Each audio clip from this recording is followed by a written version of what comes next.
I feel a little bit like an interloper because I'm not a Parisian and I never have been a Parisian. My first language is French, and I have been coming to Paris all through my life. Beginning, the first time I was here was in 1963, and I spent time here as a student and semi-vagrant. We won't go into that too much, but in any event, this book came about sort of by chance, in a way.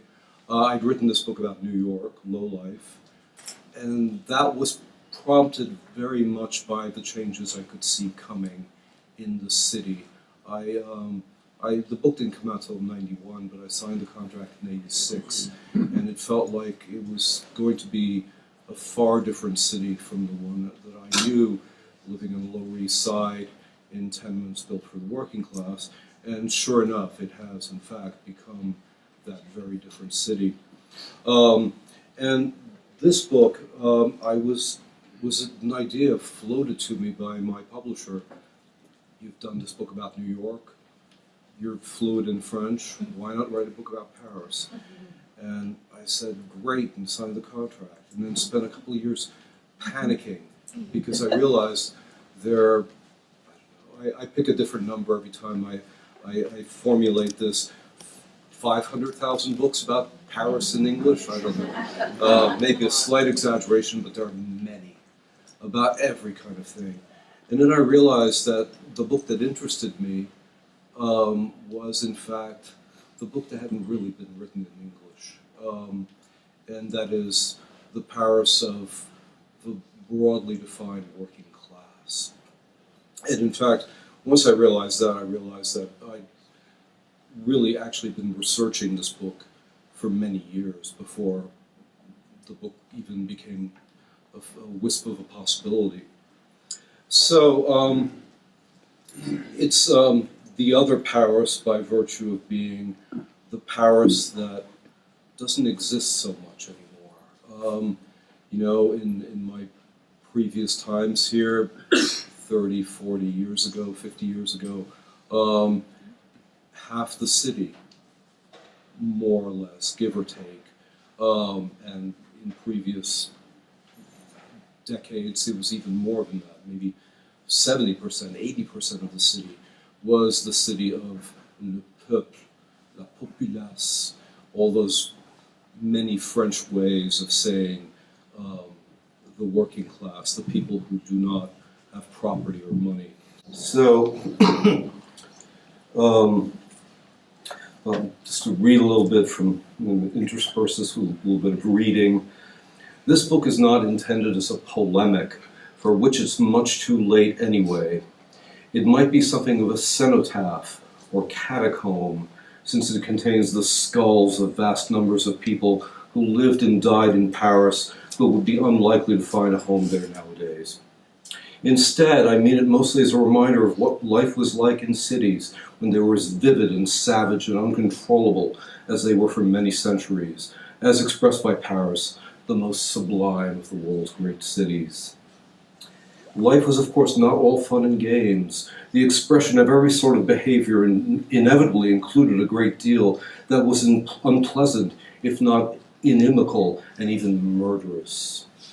It was a city composed of myriad small undertakings, momentary decisions, fluctuations of enthusiasm, accommodations to fortune, which accrued and weathered and developed a patina and were built on top of and next to and around in an endless process of layering.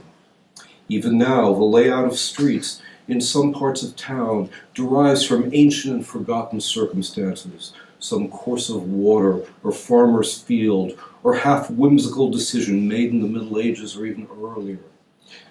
And over time, this curve and that angle, having no evident logical sense, developed, as it were, personalities.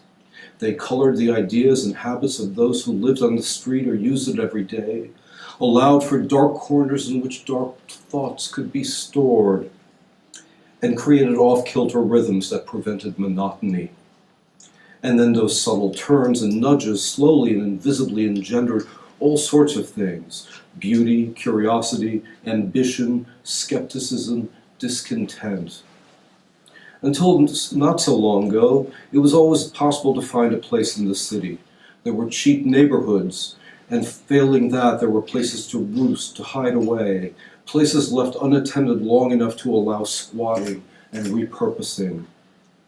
Until not long ago, except in the most extreme circumstances, there existed the option, for those who wanted it badly enough, to thumb one's nose at the directives of fashion and progress and authority and carve out an eccentric path of one's own.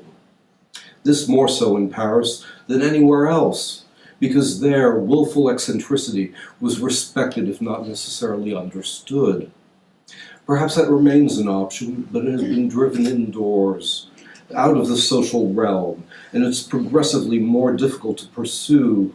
It is progressively more difficult to pursue as the controlling interests of society have become ever more adept at shape-shifting and assuming the semblance of forces once opposed to them. Nowadays, anarchy means conformity. Rebellion means compliance. Revolution is the seasonal rotation of dry goods, and freedom is the exercise of license by the powerful. Perhaps under the circumstances it's asking too much to continue to believe, or at least hope, that the stubborn and perverse human capacity for disobedience will prevail in the end, the way worms can undermine a wall. But for now, that's all we have. So, my guiding spirit in writing this book, as Charlie sort of suggested, is the figure of the flâneur. And I chose to interpret this rather liberally. People often think, I just did a tour for the Dutch language edition last week, and somebody said, but wait, didn't Baudelaire invent the term flâneur? No, Baudelaire did not invent the term flâneur, and in fact there were flâneurs well before Baudelaire. The first two notable ones were Louis-Sébastien Mercier and Nicolas-Aimé Rétif de la Bretonne, who were flâneurs operating in the streets of Paris before the Revolution in the Ancien Régime. And they were prototypical flâneurs and archetypal ones, really, letting very little escape their gaze. Louis-Sébastien Mercier, you might say, in the daytime, and Rétif de la Bretonne at night, so that one observed social mores, the other tended to be more on the lookout for things that were sort of on the other side of the law, or behavioral norms. And then as Paris became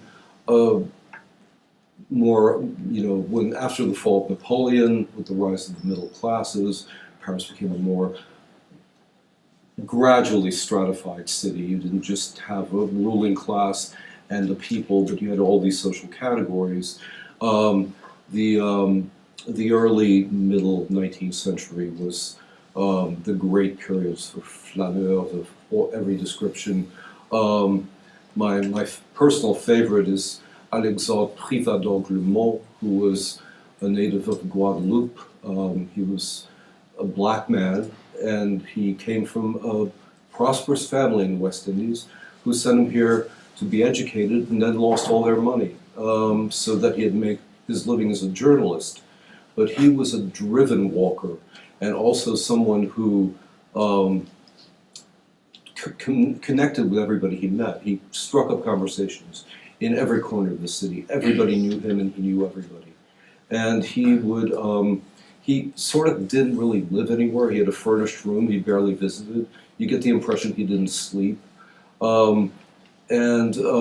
He chronicled his wanderings in newspaper articles, which were collected into two books, one of them posthumous because he died at an unfortunate young age from tuberculosis, as happened so often in that period around between the 1840s and 1860s in particular.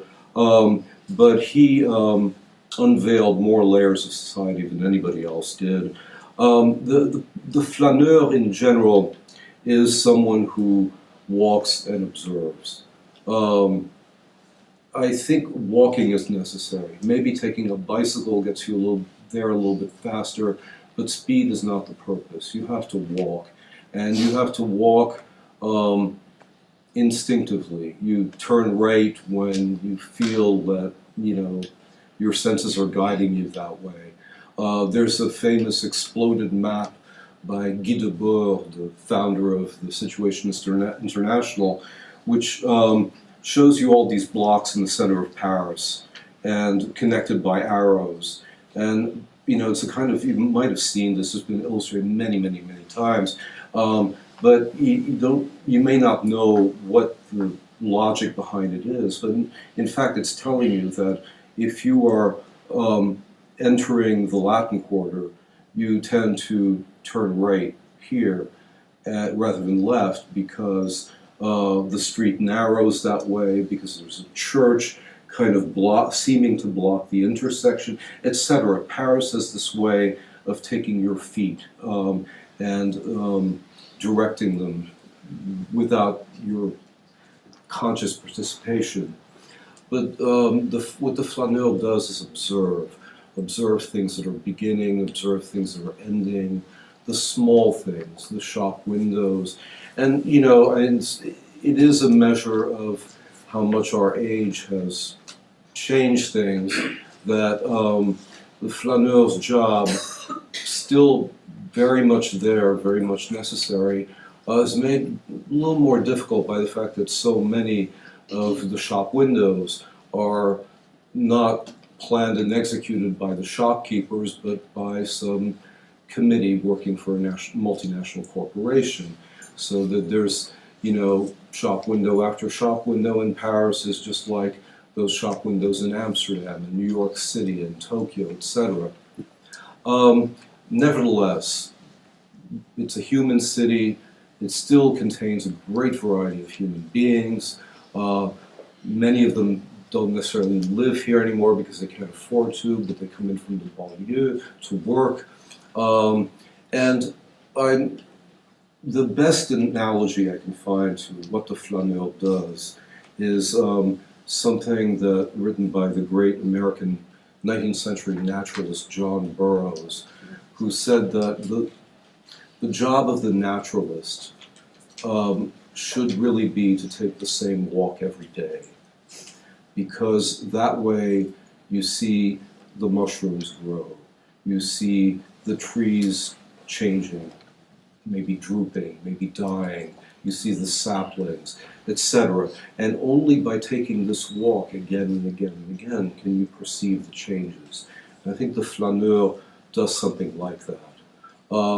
Paris, of course, has been the natural home of the flâneur more than any other city in the world, because it is so contained, because it contains within its boundaries all these topographies, from the river bottom up to the heights of Montmartre and Belleville, and neighborhoods with very distinctive, very different personalities.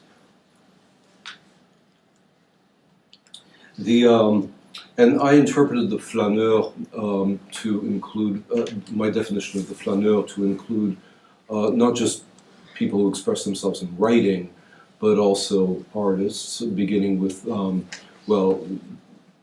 Baudelaire's famous artist of the streets, postcard, who is not the greatest artist in the world, but did have a particular eye for social change, and also, Daumier, and really a very long line of people who were good at drawing things on the spot. And then photographers, beginning with, and I'm having a senior moment, and Charles Marville, good, who was hired by Napoleon III to record the old city before Baron Haussmann's plans changed it forever, beginning in the late 1850s.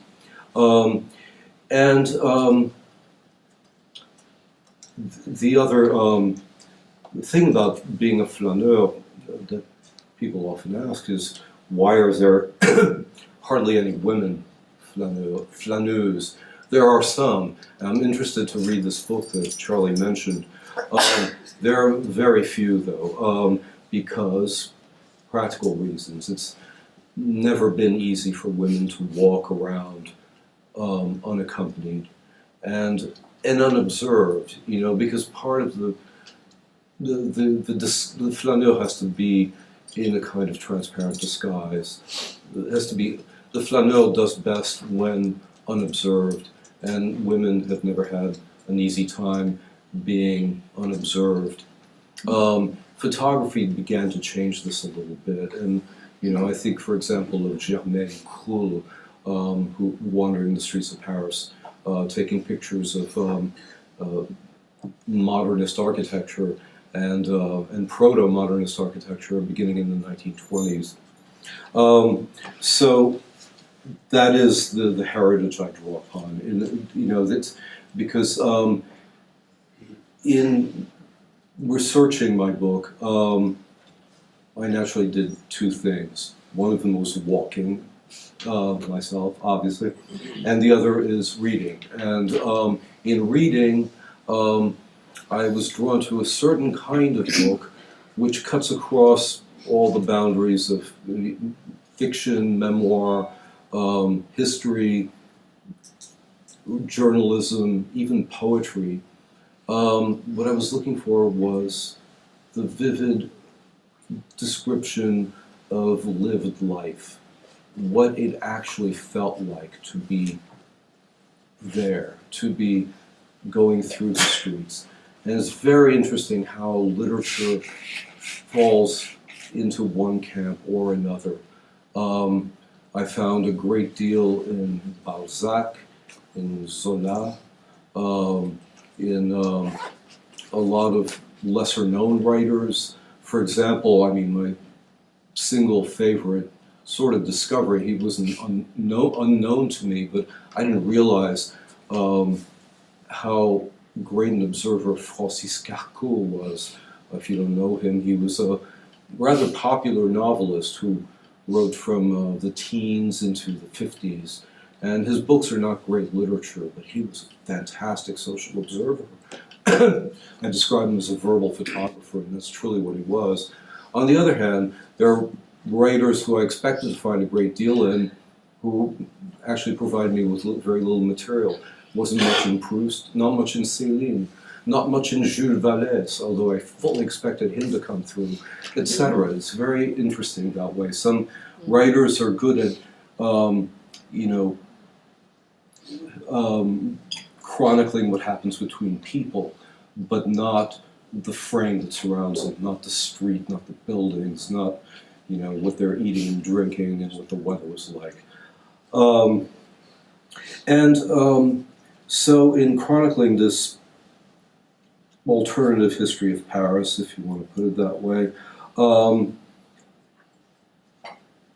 I found myself, because, my working method was really that I read tons and tons and tons and tons, and one book or magazine article or whatever would lead me to another, and I kept in, because I'm old-fashioned, I wrote notes on paper, and then, I transferred my notes to index cards, and then they divided into so many chapters, and by golly, I thought this would be a chapter, but no, it's about a tenth of a chapter, and this one I thought would be a tenth of a chapter, it became a chapter, etc. So I ended up with, considering labor, of course, the working class, but also, and I'm actually looking for my table of contents to refresh my memory here, and there isn't one in this, so I'm still trundling around my old advanced reader's copy. It's 2 years old. It's lighter than the hardcover. The institutions that attended the poor, the immigrants, which, the history of immigration in Paris is fascinating. There's been a Jewish population in Paris since, who knows? Nobody really knows. The 7th century, maybe. The Roma, the Gypsies, first came here in the 12th century perhaps. The first immigrants to come in large numbers were from France itself, from the Hexagone, from Auvergne in particular. And they took the, it really follows the pattern of immigration. They took the jobs nobody else wanted to do, which first involved carrying buckets of water. Before there was indoor plumbing, somebody had to carry buckets of water up to the 6th or 7th story. And the Auvergnats did that. And they also swept chimneys and sold, collected and resold old clothes, scrap metal. And bit by bit, they got they found themselves a niche. They became cafe owners and hotel keepers. And, there is still, to this day, a publication which has been around for 150 odd years called L'Auvergnat de Paris. It's now an online publication, but it is a trade journal for cafe owners. But in the meantime, they went through periods of being considered less than human. So, and these are, of course, French people. So that puts things into a certain kind of perspective, doesn't it? That the outsiders, no matter where they come from, go through this period. And it might last for centuries, unfortunately. People do tend to be xenophobic, and, then once established, the new immigrants themselves can very frequently turn out to be xenophobic in their own turn. I also consider, I'm fascinated by jobs, and this is where my friend Privat d'Anglemont comes in, especially because he chronicled more jobs than anybody. And remember, he's writing this is the 1850s, approximately. So he's talking about these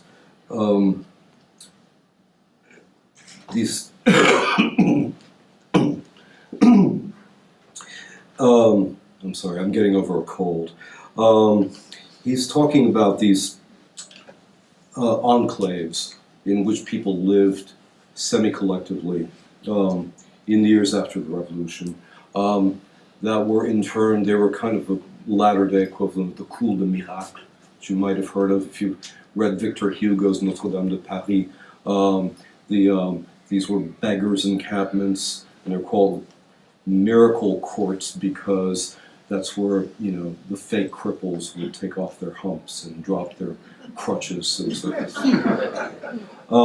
And so in the early part of the 19th century, there were things like this, and they didn't shelter people in quite as shady professions. This one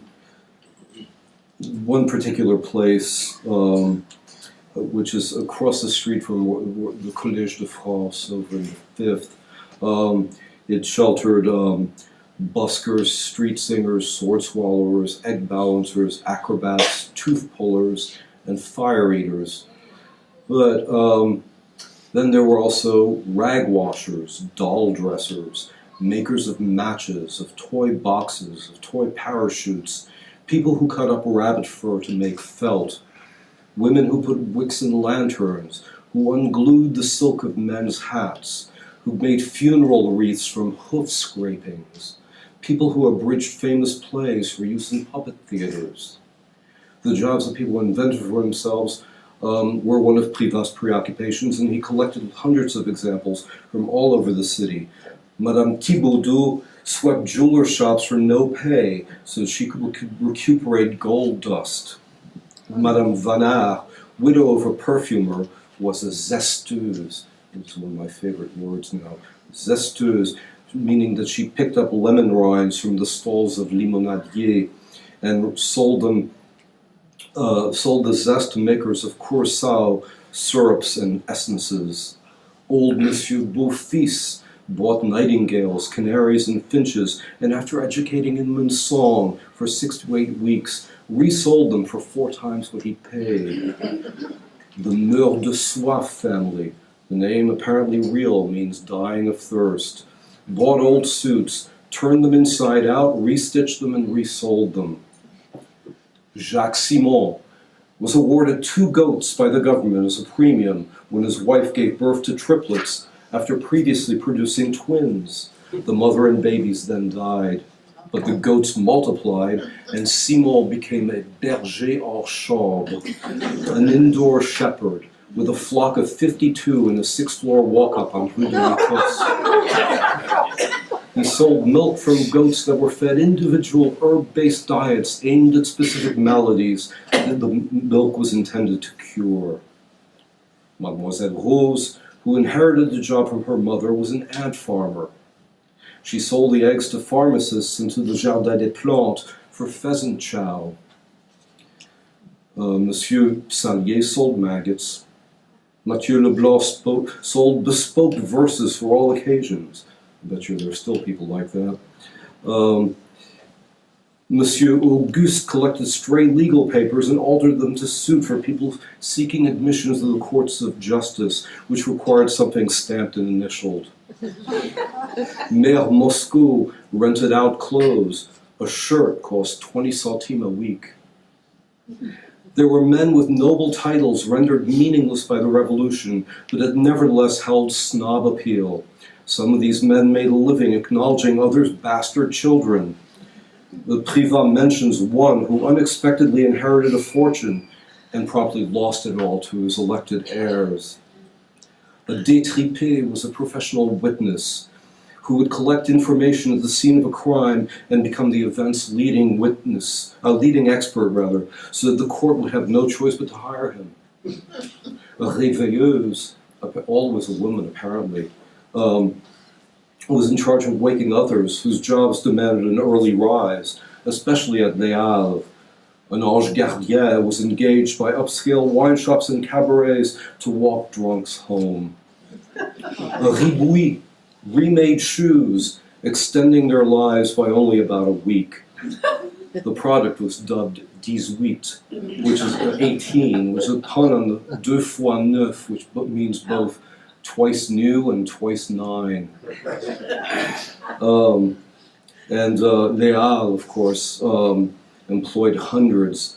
The famous Four des Halles, strong men who wore distinctive sombreros and hoisted enormous baskets of produce to people with very specific occupations: egg candlers, builders of vegetable pyramids, fatteners of pigeons, fish stall display artists, breakers of mutton heads to extract the brains and tongue, whose workplace was called a massacre. People who flattened ducks' breastbones with a rod to make them look plumper. There were many whose jobs involved some sort of counterfeiting. People who collected ham bones and jammed them into sundry cuts of meat. People who sprayed mouthfuls of fish oil on the surface of a bouillon to make it look fattier. People who painted turkey feet with varnish to disguise the progressive lightening in color that marks the days elapsed since death. And the confectioners of coxcombs, which were used in ragouts or as trimming, from beef, mutton, or veal palates. One of these told Privat that all combs are irregular. Look at mine, by contrast. If the roosters could see them, they'd all die of envy. See how mine are notched, carved, proportioned. They are perfect. When it came to food, not much went to waste. Bones were recycled 4 times over, from butchers to restaurants to vendors of cheap soup to gargotiers who peddled hot water-colored brown with carrots, burnt onions, and caramel, and improved, of course, with a misting of fish oil. A boulanger au vieux, which might be translated as a second-hand baker, collected stale bread, which could be sold as crumbs or for feeding animals. One of them allegedly figured out a way to restore the crumbs to flour, from which he made gingerbread for sale in the streets. Restaurant dishwashers could make a decent living selling not only bones and vegetable peels for various uses, but also the remains on diners' plates. These were collected by entrepreneurs called bijoutiers, jewelers, who used them to concoct a slumgullion called arlequin, motley, which remained standard fare in the cheapest hash houses until around the middle of the 20th century.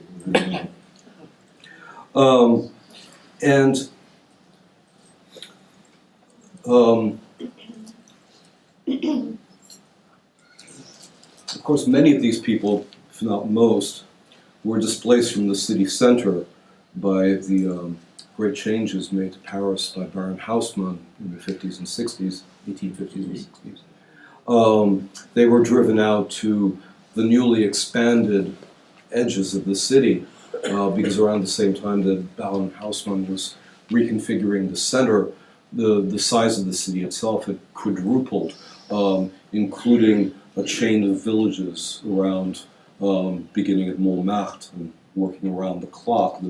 The farthest ring of that will be small. New neighborhoods sprang up there in places that were still really farmland in many areas, and as recently as the 1850s or 60s. And the new military wall went up on the side, around the circumference. Around this was a planned 800-foot wide ribbon called the Zone Non Edificandi, which means a zone not to be built upon. But it did not remain that way for long. I'm going to read you another little bit here. I find it as a writer, reading my work does a better job than my paraphrasing it.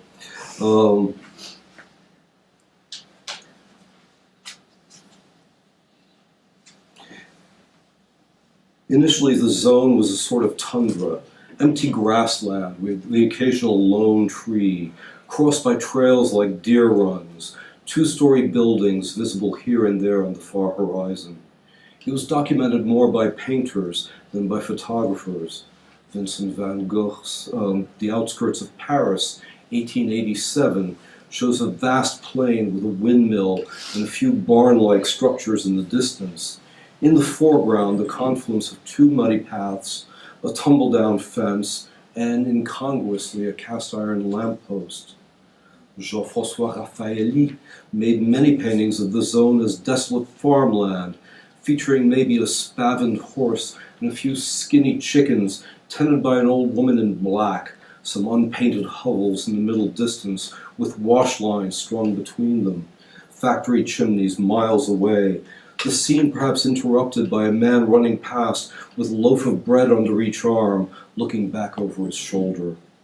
Where the zone was breached by the important roads bound for Italy or Flanders or the sea, there might be newspaper kiosks, perhaps an outdoor urinal plastered with advertising on a tended surface with no neighboring structures.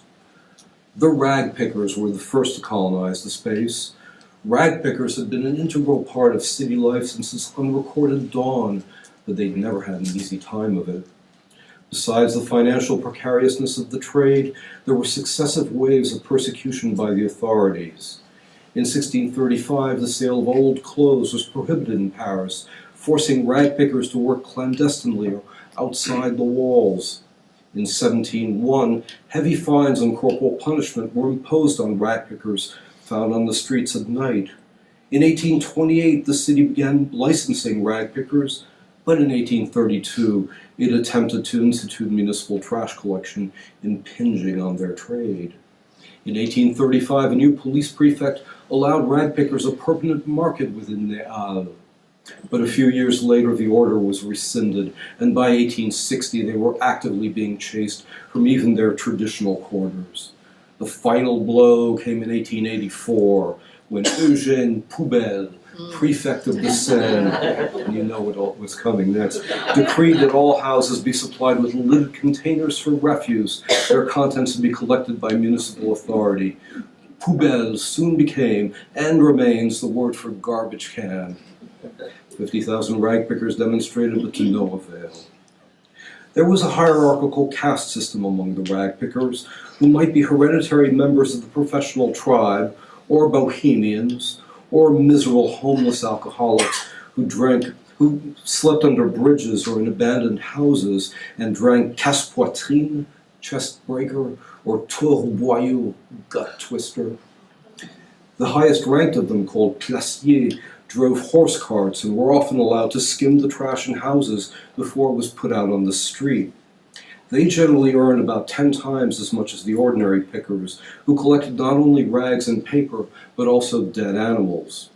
The rags and paper were used for making paper and cardboard, bones went to the manufacture of charcoal and blacking, broken glass was remelted, animal hides were tanned and the hair bought by wig makers. The placiers, however, might find valuable discards, which they would bring directly to market, either at the biannual fairs, the ham fair at Place de la République, or the scrap iron fair at the Bastille, or else at the street market on Place d'Aligre, or the ancient Marché des Patriarches on Rue Mouffetard, which according to legend was sanctioned by the church after beggars saved the life of the Bishop of Paris around 1350, in return being given the right to sell untraceable goods and objects. Let's see what time it is here. So I'm not going over my goodness. Well, gee, I don't have much time, do I, before the question period starts.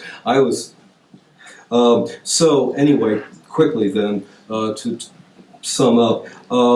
So what happened is that there were rag pickers. They did not have an easy time of it. They needed some place to sell their wares. There was the zone. The two met in the middle, and that's how you got the great flea markets. Saint-Ouen, Lignancourt, you still have Porte de Vanves and Montreuil, there used to be a great many more. And the zone became this catch-all, and it became a place where people sought refuge when they were on the lam. Interdit de séjour, which is convicted criminals who are forbidden to re-enter the city, all kinds of weirdos who, for one reason or another, felt it best to live outside.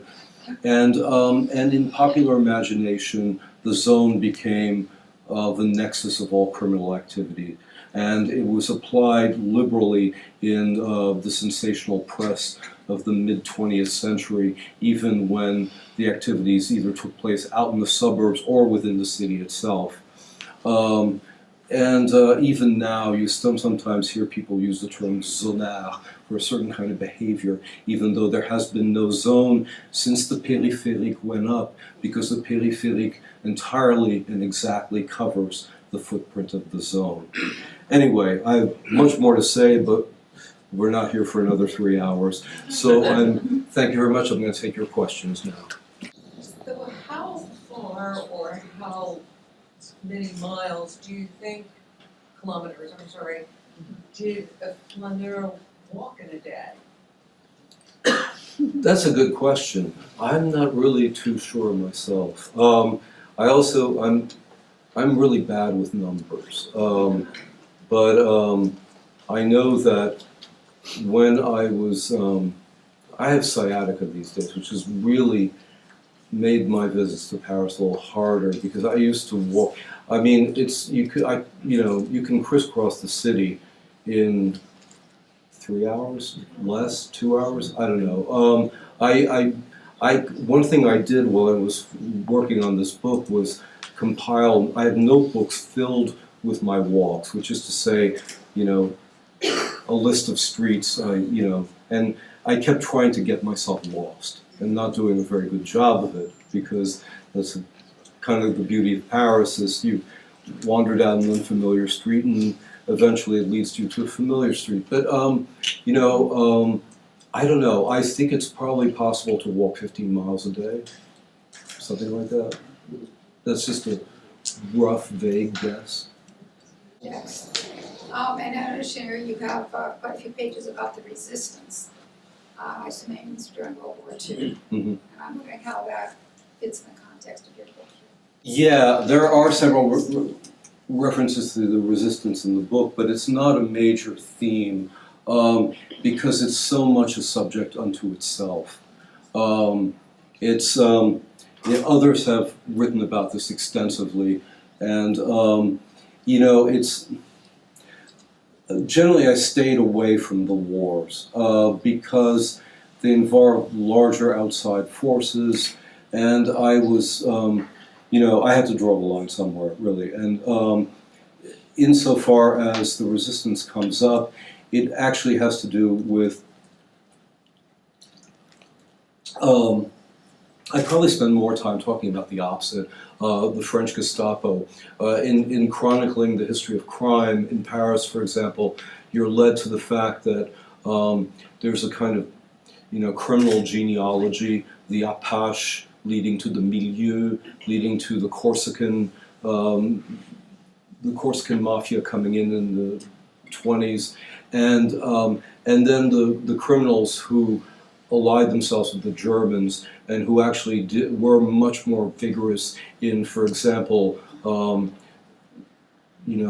pulling Jewish residents of Paris out of their homes and schools and into the Vélodrome d'hiver than the Germans themselves were. And many of these guys survived the war and went on to do rotten things afterwards too.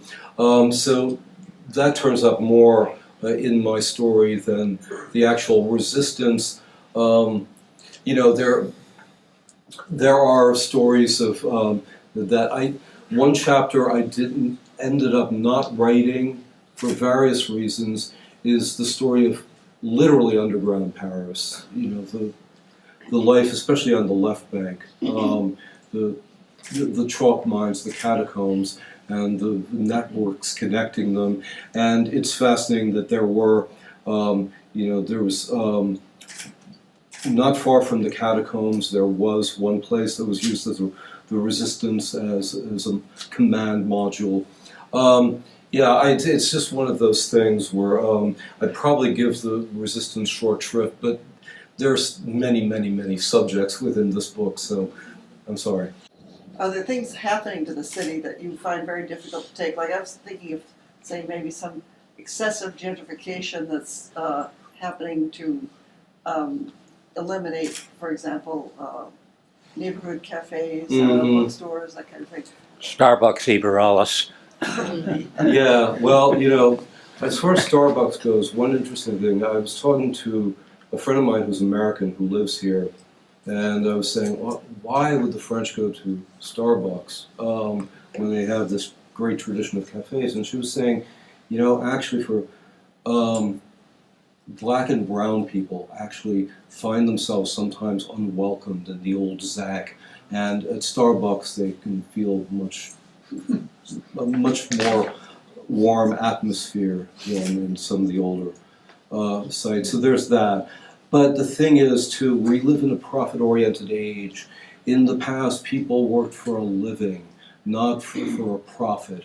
And this meant that if you were a cafe owner, you weren't seeking to make riches and retire to the south to a villa.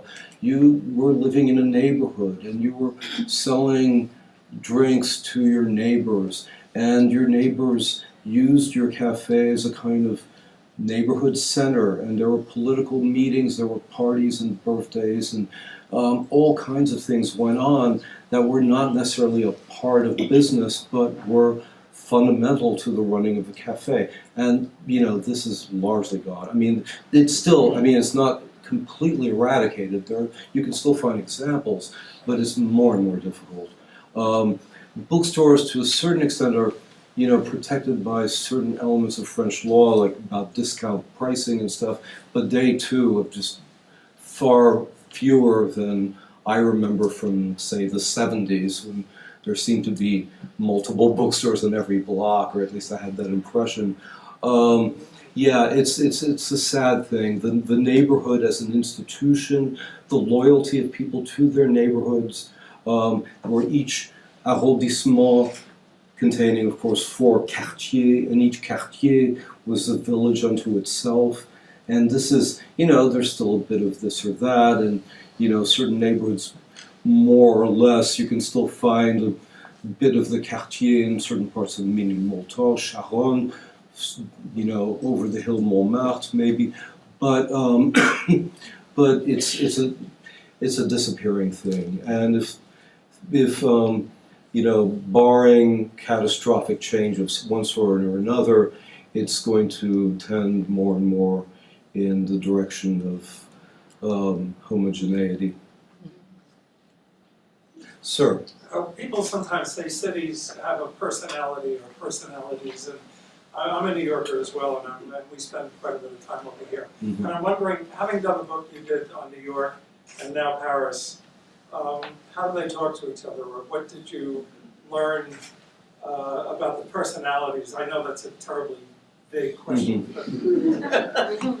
Well, they're up in that area. It's funny because they're two cities that probably the two closest cities to my heart, and maybe two of the major cities of the world, but they're so different. Paris, of course, is ancient, and it's also at this bend in the river. It's not a port, it's not really a crossroads, it's just kind of developed over the millennia. New York is, by contrast, one of the world's great natural harbors, and was settled very quickly. And Manhattan, I talk about it being like a thermometer. It grew, it went from the bottom tip and soared up through the numbered streets. Both of them, of course, by virtue of being great cities and attracting diverse lots of people from around their respective nations and the world,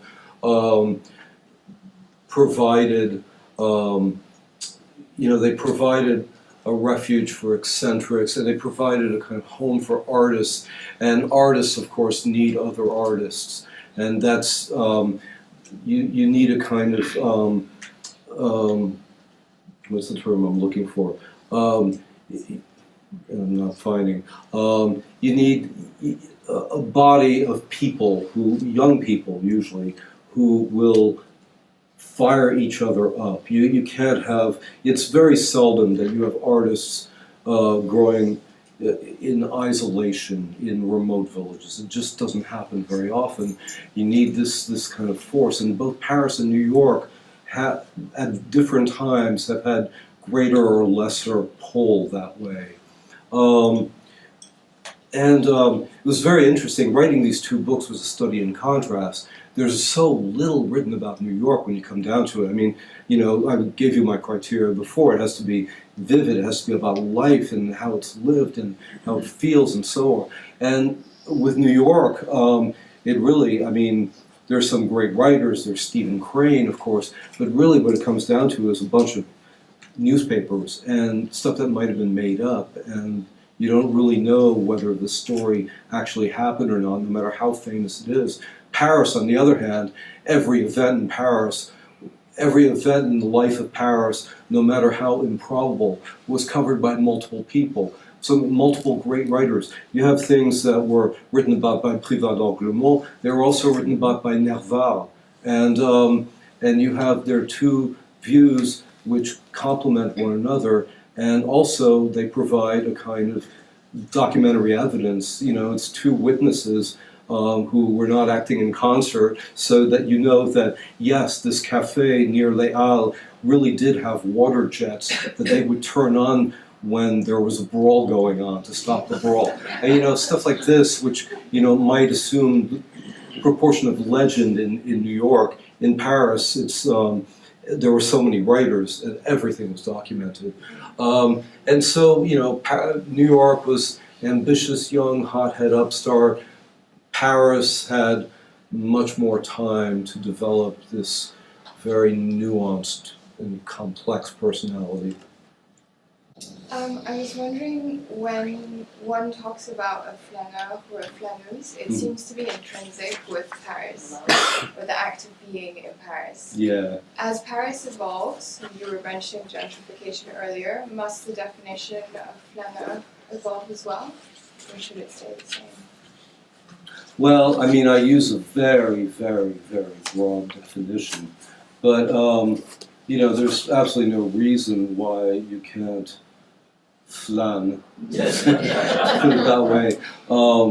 You know, I mean, it's not quite as fluid a motion since you have to stop for traffic in a way that you may not quite have had to. Although, well, of course, horses were no, you know, you could get trampled on the boulevards in the past. You know, as I was saying before, I mean, there's a certain amount of disappointment which comes from the fact that, you know, in place of the weird store that, I mean, I remember all these stores from the 70s, the weird store that sold typewriters in every alphabet, for example, that's long gone, and probably, I don't know what's in its place, but it's probably a place selling T-Mobile phones or something like that. You know, so there's a same, you know, certain sameness and repetition, but the people are still as diverse and interesting, if not more so in some ways. So it's all quality of walking. It's a matter of walking and observation, and until they make those two things illegal, I don't see why they couldn't be pursued with as much vigor now as 150 years ago. Yes.